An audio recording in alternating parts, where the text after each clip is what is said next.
Danny has this unreleased song that is insane, and we've been playing it all the time. So I set up the studio session, and I didn't really tell you, right? I just told you to come. We gotta film some shit. I mean, but I probably haven't been in the studio probably like in 7 months. 7 months, and we've been talking recently, and he's been thinking about starting music again. So I'm kind of here to like make it happen. I really want you to make music again.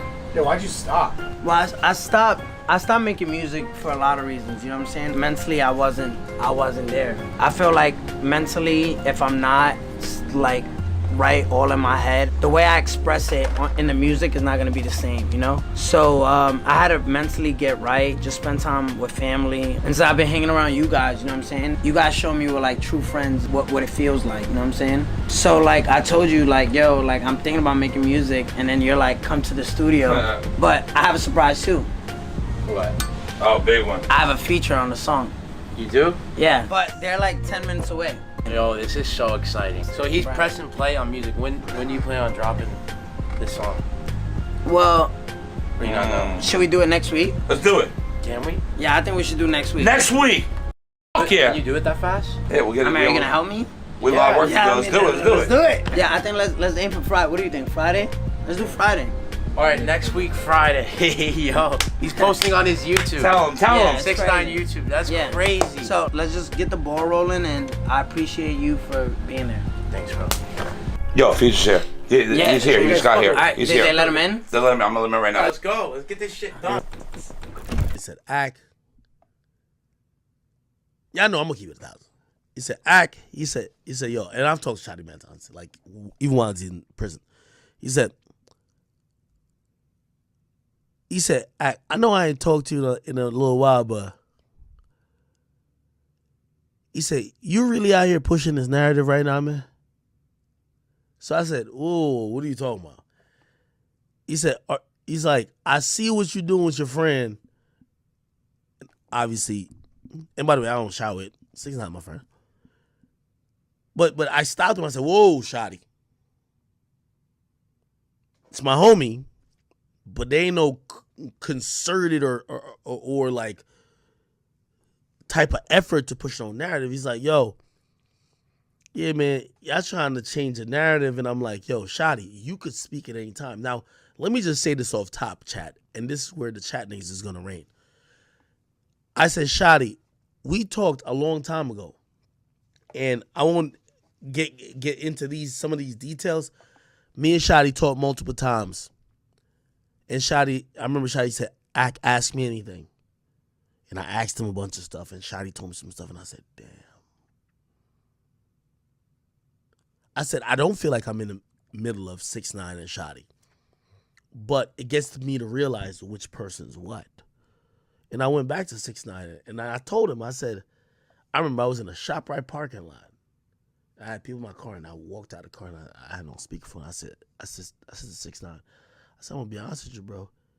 Because I could tell 6ix9ine could tell that maybe I didn't believe everything he was saying, but I was like,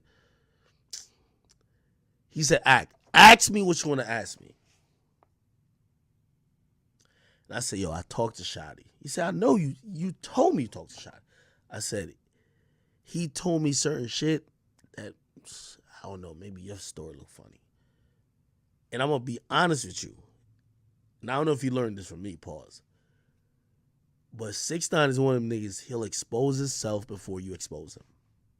Actually makes that, whatever, chat, learn this lesson. It makes you look more truthful, too.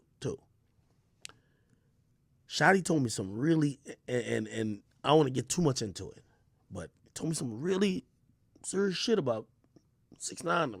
And I was like, damn, if this is true, wow, Shotti might just be telling the truth. 6ix9ine might have lied about this and third. I talked to 6ix9ine, and I was dancing around it a little bit. And 6ix9ine looked at me and said,